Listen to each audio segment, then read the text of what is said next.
Imagina por un momento.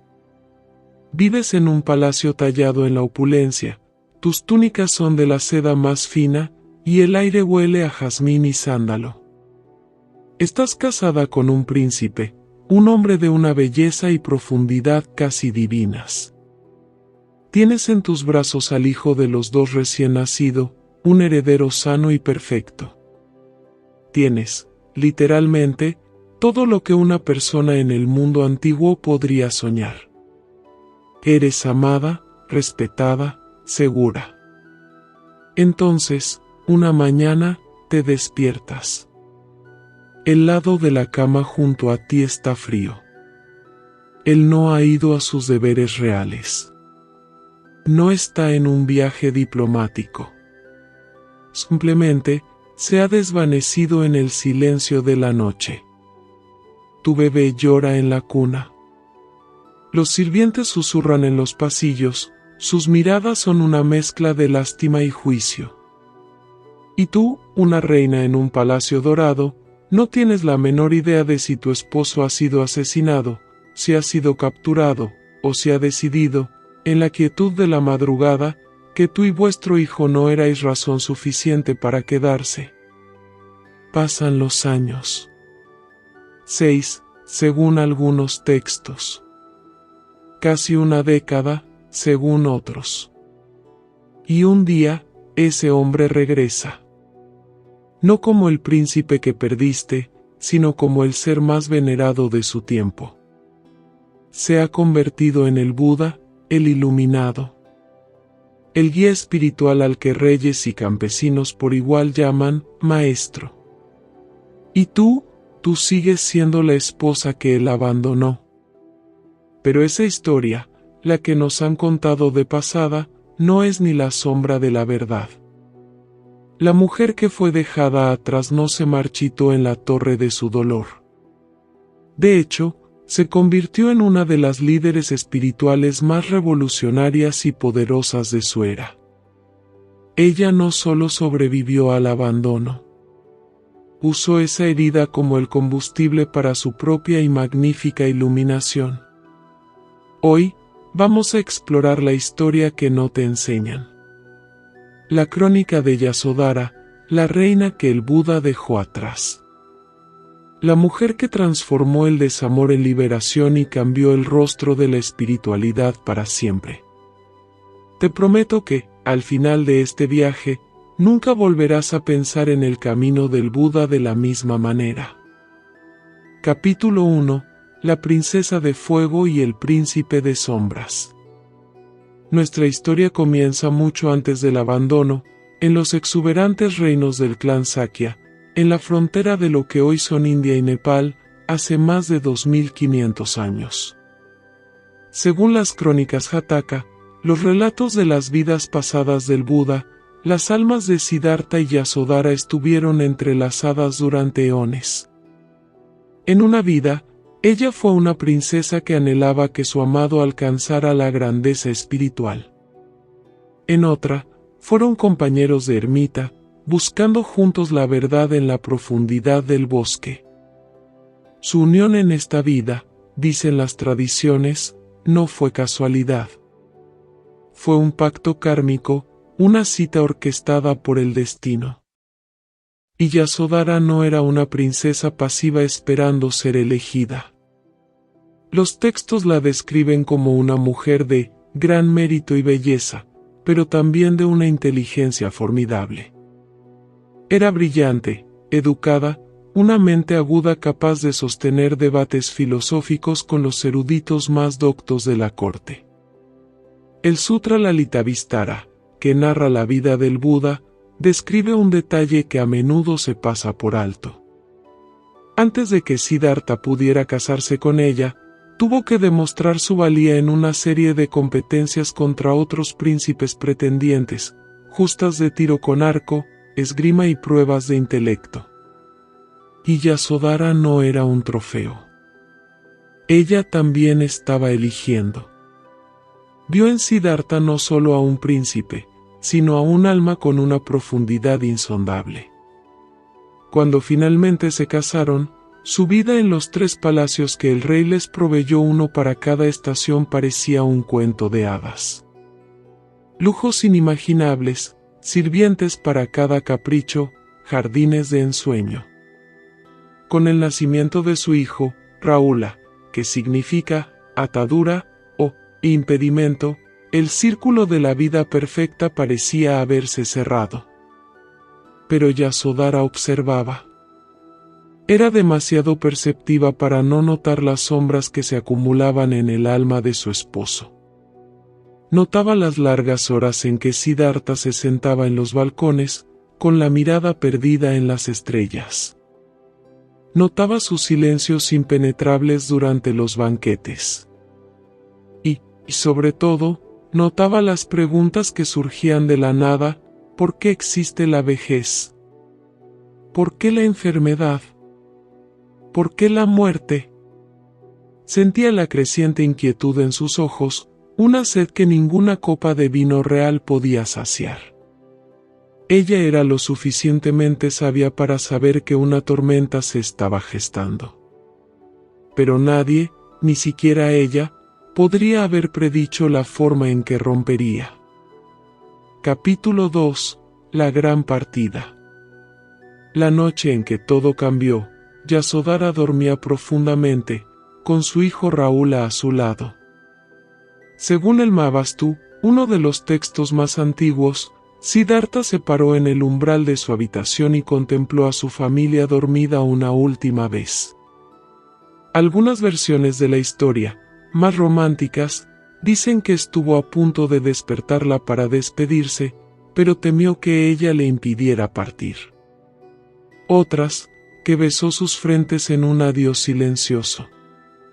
Pero la cruda realidad es que, al final, eligió el sigilo. Llamó a su auriga Chana, montó su caballo Kantaka, y se disolvió en la oscuridad, dejando atrás un reino, una corona, un padre, una esposa y un hijo. Llegó la mañana. Yasodhara se despertó y palpó el lecho vacío. El silencio en la habitación era ensordecedor. Corrió por los pasillos del palacio.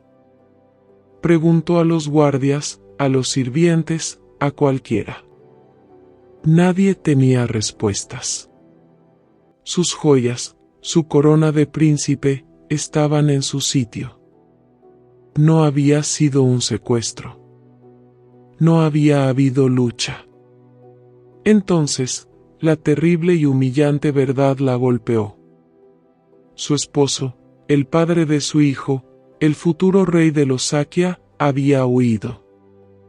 Sin una palabra, sin una carta, sin una explicación. Siente por un instante la cascada de emociones, la confusión helada, el pánico ardiente, la vergüenza pública.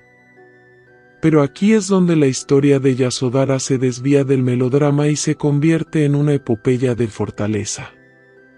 Mientras otras mujeres de su estatus podrían haberse derrumbado en un duelo de viudez autoimpuesta, Yasodhara, según sugieren los textos, se enfureció. Su reacción no fue de sumisión, fue de indignación.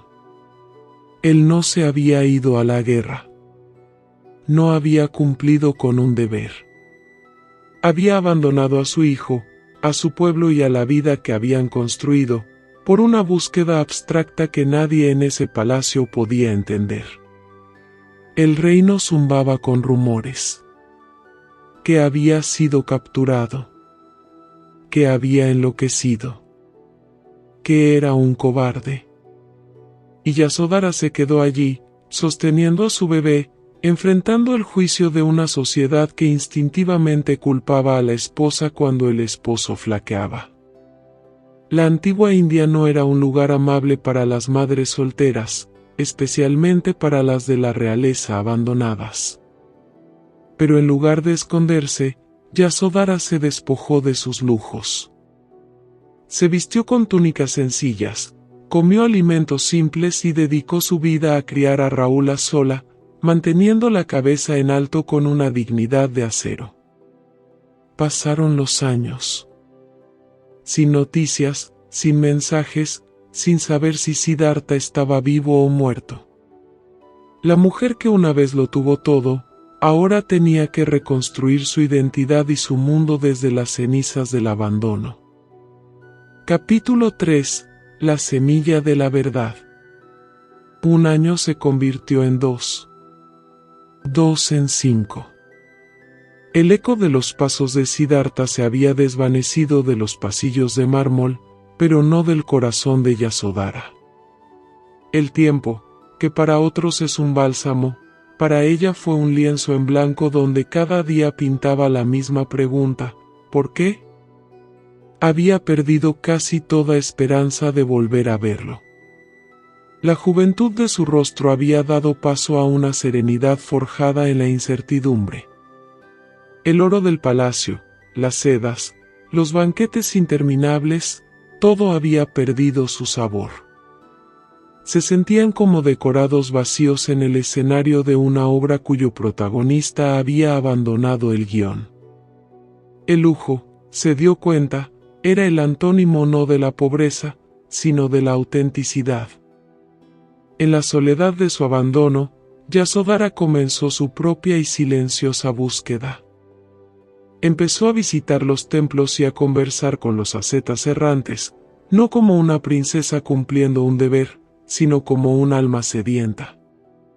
Buscaba algo real, una verdad que pudiera dar sentido al repentino colapso de su vida perfecta. Fue entonces cuando las historias comenzaron a llegar. Al principio, eran solo susurros, traídos por los mercaderes que cruzaban el reino. Relatos extraños de un nuevo maestro asceta en algún lugar cerca de Bodh Gaya. Un hombre de una presencia magnética que hablaba del sufrimiento, del deseo y de un camino hacia la liberación. Alguien, decían, que parecía extrañamente familiar, como si tuviera la nobleza de un rey pero la humildad de un mendigo. Yasodhara desestimó estos rumores. Decenas de maestros espirituales recorrían la India, cada uno con su propia promesa de salvación. ¿Por qué este sería diferente? Pero la semilla de la duda se había plantado. El nombre del maestro no se mencionaba, pero la descripción de su renuncia, un príncipe que había dejado atrás un palacio, resonaba en su alma con una frecuencia dolorosa. Entonces, un día, un monje viajero, con la túnica color azafrán cubierta del polvo del camino, llegó a las puertas de Kapilavastu pidiendo limosna. Fue llevado ante la corte. Habló de su maestro, un hombre llamado el Buda, el despierto. El monje explicó la doctrina. Este maestro, dijo con voz clara, ha descubierto la raíz de todo sufrimiento. Enseña que el apego a las cosas transitorias, incluso al amor y a la familia, es la causa del dolor. Enseña que para encontrar la verdadera libertad, uno debe renunciar al mundo. Un escalofrío recorrió la espalda de Yasodhara. Luego, un miembro de la corte, con escepticismo, le preguntó por los orígenes de este maestro tan radical. El monje describió el pasado del Buda. Fue un príncipe del clan Sakya, destinado a ser rey, comenzó. Abandonó su palacio en la noche, dejando atrás una vida de lujos. Yasodhara contuvo el aliento.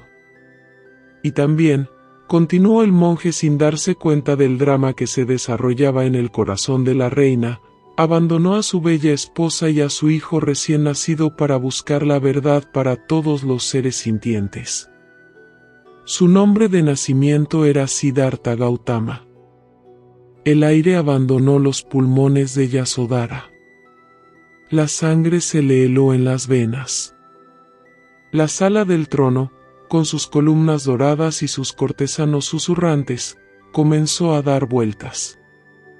Su esposo desaparecido. El fantasma que había perseguido sus noches durante 6 años. El hombre que la había dejado sin una sola palabra de explicación, se había convertido en el maestro espiritual más famoso y venerado de la India. Una ola de emociones la golpeó con la fuerza de un tsunami. Primero, un alivio desgarrador, estaba vivo. Luego, una furia blanca y pura, tan intensa que casi la hizo gritar. Después, una confusión abismal. Y finalmente, debajo de todo ello, algo que no esperaba, algo que la asustó y la atrajo al mismo tiempo, una insaciable y poderosa curiosidad. Capítulo 4. El león y la leona. El Vinaya Pitaka, la colección de textos sobre la disciplina monástica, nos cuenta que 6 años después de su iluminación, el Buda decidió regresar a su tierra natal. La noticia llegó a Kapilavastu como un relámpago. El reino entero vibraba de emoción. El rey Suddhodana, su padre, organizó una bienvenida masiva. El príncipe perdido, ahora un ser iluminado, regresaba a casa. Todos en la ciudad, desde los nobles hasta los campesinos, se prepararon para recibir al león de los Sakya. Todos, excepto Yasodhara. Mientras toda la familia real, engalanada con sus mejores joyas, corría hacia las puertas de la ciudad para ser los primeros en saludar al Buda, Yasodhara tomó una decisión que silenció a la corte. Se quedó en sus aposentos. Se negó a formar parte del espectáculo. Su lógica era de una dignidad inquebrantable. He esperado 6 años. Él ha caminado miles de kilómetros. Si he de tener algún valor para él, si de verdad me recuerda, él caminará los últimos 100 pasos para verme. No voy a correr hacia él como si nada hubiera pasado. Pasaron las horas. El sol comenzó a descender. El eco de los vítores se apagó. Finalmente, unos pasos suaves y deliberados se acercaron a su habitación. Un monje con la cabeza rapada y una túnica sencilla se detuvo en el umbral. El hombre que entró se parecía a Siddhartha, pero era otra persona. Más sereno, más presente, con un silencio que parecía contener el universo entero. Sus ojos tenían una profundidad que no estaba allí antes. Los textos antiguos, escritos por hombres y para hombres, omiten los detalles de esta conversación. Pero podemos imaginar el peso de ese momento. Años de separación suspendidos en el aire entre ellos. 2 almas que se habían amado, ahora convertidas en extraños, unidas solo por el hijo que dormía en la habitación contigua. Él había encontrado la iluminación abandonándolo todo. Ella había encontrado una fuerza de acero quedándose y reconstruyéndolo todo desde la nada. Ambos se habían transformado, pero por caminos opuestos. Él, a través de la renuncia. Ella, a través de la resistencia. Quizás se necesitaron pocas palabras. Quizás solo un reconocimiento silencioso en la mirada del otro, la aceptación de que ambos eran supervivientes de un terremoto que él había iniciado. Pero la reunión no estaría completa sin una persona más. Su hijo, Rahula, ahora un niño de 7 años, fue llevado ante él. Conoció a su padre por primera vez desde que era un bebé. Esa reunión, cargada de su propio drama, es una historia para otro momento. El verdadero impacto, el verdadero giro en el guión de Yasodhara, vino después. Tras su conversación privada, Yasodhara hizo un anuncio que dejó a toda la corte boquiabierta. Declaró su intención de unirse a la Sangha, la comunidad de practicantes budistas. Pero la inflexión de su voz era clave. No pidió unirse para seguir a su esposo. Pidió unirse para seguir su propio camino hacia la iluminación. Capítulo 5. la reina se convierte en revolución. Aquí es donde la historia de Yasodhara deja de ser un drama personal y se convierte en una revolución. Y es aquí donde la mayoría de los relatos históricos convenientemente se saltan los detalles. Al principio, el Buda rechazó su petición. No, como algunos sugieren, porque dudara de su capacidad espiritual, sino porque la Sangha, la comunidad que había fundado, solo incluía hombres. No se permitían mujeres. Esa era la regla inquebrantable en la sociedad de la época. Pero Yasodhara no era del tipo que aceptaba las reglas de otros. En silencio, con una inteligencia estratégica forjada en años de política de la corte, se alió con Mahapajapati Gotami, la madrastra de Buda, y un grupo de otras 500 mujeres de la realeza. Juntas, se acercaron al Buda una y otra vez, pidiendo la ordenación. Él se negó repetidamente. Y entonces, hicieron algo sin precedentes. Algo tan radical que sacudió los cimientos de la tradición. Se afeitaron la cabeza, se despojaron de sus joyas, se vistieron con túnicas amarillas y caminaron descalzas los cientos de kilómetros hasta el monasterio donde se encontraba el Buda. Imagina la escena. Un ejército de 500 mujeres, exprincesas y reinas, de pie a las puertas de una comunidad religiosa exclusivamente masculina, cubiertas de polvo, con los pies sangrando, pero con la mirada firme. No suplicaban. Exigían. Exigían igualdad de acceso a la formación espiritual. Esto ocurrió en el año 500 a.C., cuando la idea de que una mujer desafiara la autoridad religiosa era simplemente inaudita. Fue Ananda, el primo y asistente más cercano de Buda, quien finalmente se conmovió. Se acercó a su maestro y le preguntó: «Señor, ¿no tiene una mujer la misma capacidad que un hombre para alcanzar la iluminación?». El Buda, ante esta lógica irrefutable y la increíble determinación de las mujeres, finalmente cedió. Estableció la Bhikkhuni Sangha, la orden de monjas budistas. Yasodhara se convirtió en una de las primeras mujeres en ser ordenadas en la historia del budismo. Pero no se detuvo ahí. La Therigatha, una colección sagrada de versos de las primeras monjas iluminadas, incluye las propias palabras de Yasodhara. Y no son las palabras de una esposa que sigue a su marido. Son las de una leona que reclama su libertad.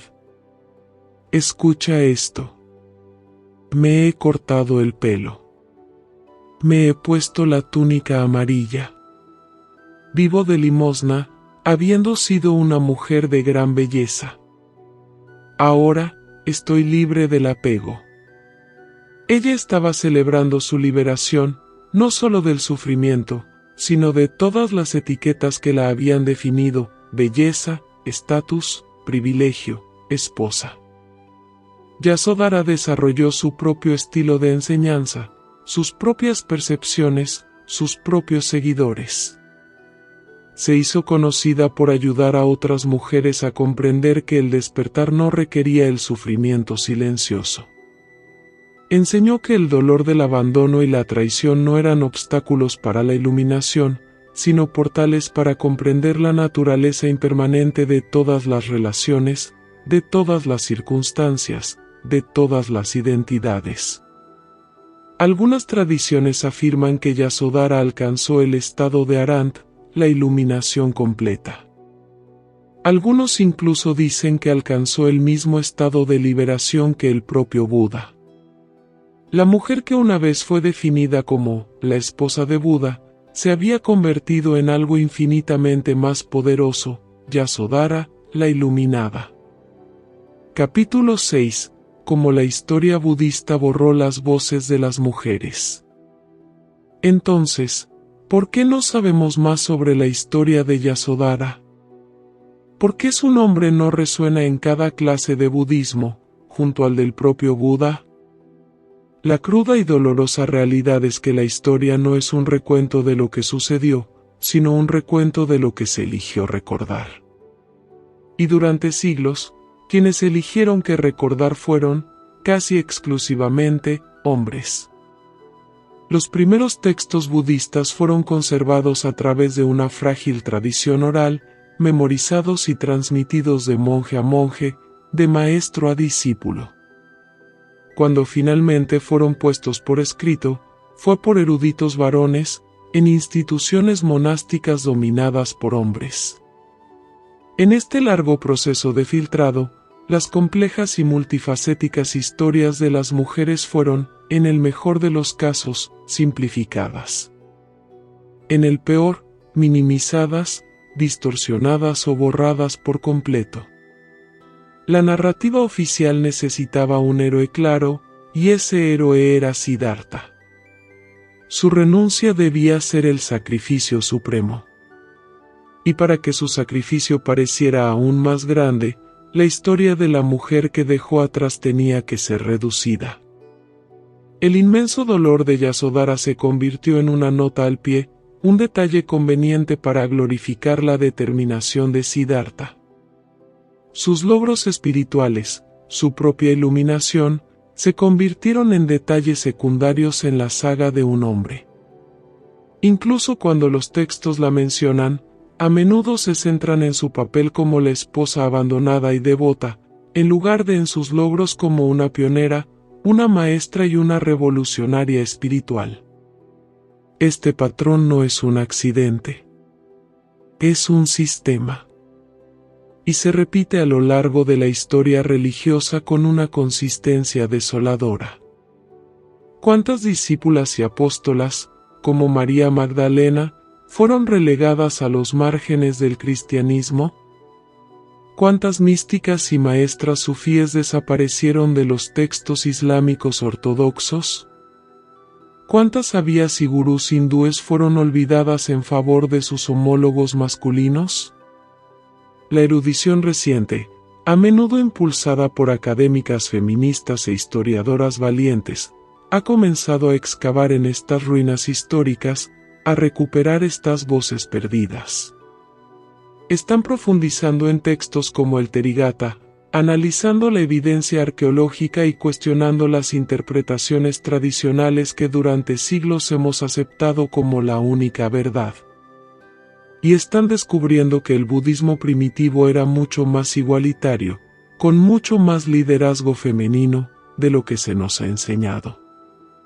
Las mujeres no solo siguieron a los hombres en la vida espiritual, crearon sus propios caminos, desarrollaron sus propias prácticas, alcanzaron su propia iluminación. Yasodhara no era única por ser la esposa de Buda. Era única porque transformó su sufrimiento personal en una sabiduría universal. Rompió las barreras de género que habían existido durante milenios, no con un sermón, sino con su vida. Demostró que la iluminación no requiere abandonar la responsabilidad, sino transformar la forma en que se lleva. Pero su historia silenciada plantea una pregunta inquietante. ¿Cuántas otras Yasodharas existieron a lo largo de la historia? ¿Cuántas mujeres convirtieron su dolor en poder, su abandono en despertar, su silencio en fuerza, y sus historias fueron enterradas porque no encajaban en la narrativa que los hombres querían contar? El budismo enseña que todos los seres tienen la naturaleza de Buda, que todos pueden alcanzar la iluminación. Que el estatus, el género, los antecedentes, nada de esto importa en el camino espiritual. Yasodhara, con su vida, demostró que esta enseñanza era la verdad más profunda. No necesitó el permiso de nadie para iluminarse. No necesitó la guía de su esposo para encontrar la verdad. Necesitó exactamente lo que ya tenía: inteligencia, determinación y el coraje indomable de transformar el sufrimiento en sabiduría. Capítulo 7. Dos caminos iguales hacia la liberación. Así que hemos llegado al final de una historia que es, en realidad, un comienzo. Un comienzo para una nueva forma de entender la fe, el sacrificio y la iluminación. El viaje de Yasodhara nos enseña algo profundo sobre la resiliencia y la transformación. Sobre negarse a dejar que las decisiones de otras personas, incluso las decisiones tomadas en nombre de la búsqueda espiritual, definan tu valor o tu camino. Ella no esperó el rescate. No pasó décadas amargada por el abandono. No se definió a través del viaje espiritual de otra persona. En lugar de eso, tomó las circunstancias más difíciles de su vida, la soledad, la humillación pública, la incertidumbre, y las usó como la materia prima para forjar su propia e inquebrantable iluminación. Piensa en eso. El dolor de quedarse atrás se convirtió en su puerta de entrada para comprender la impermanencia de todas las cosas. La vergüenza del abandono público se convirtió en su maestra sobre la ilusión del estatus social. El desafío de ser madre soltera se convirtió en su entrenamiento en la compasión y la fuerza incondicional. La psicología moderna llama a esto crecimiento postraumático. El budismo lo llama la transformación del sufrimiento en sabiduría. Yasodhara, probablemente, lo llamaba simplemente martes. Su historia importa, porque nos muestra un modelo diferente de despertar espiritual. No el de la renuncia dramática a todo, sino el de la paciente y sagrada transformación de todo. No el de escapar de la responsabilidad, sino el del abrazo iluminado de ella.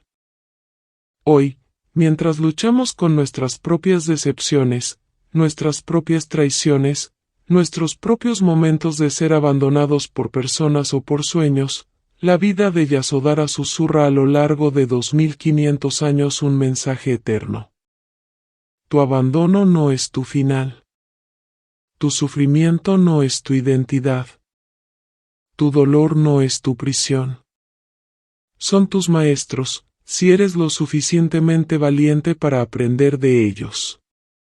Tal vez la verdadera pregunta no sea, ¿cómo sería el budismo si escucháramos más voces de mujeres?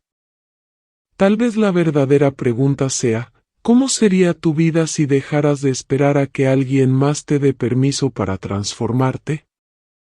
25 siglos después, cuando la vida te abandona en la oscuridad, recuerda que en algún lugar de la antigua India, una mujer se despertó sola, miró a su hijo, miró al cielo, y eligió volverse extraordinaria. Hablando de transformación, el hijo de Yasodhara, Rahula, tiene su propia historia increíble, de conocer a su padre por primera vez y convertirse en el monje más joven en la historia budista. Ese video saldrá pronto. Así que toca la campana de notificaciones, porque confía en mí, no querrás perderte esa reunión familiar. ¿Qué te pareció la historia de Yasodhara? Deja un comentario a continuación y déjame saber qué parte te impactó más. ¿Y si esto cambiara tu forma de pensar sobre el budismo? Compártelo con alguien que necesite escuchar sobre el poder de transformar el dolor en sabiduría.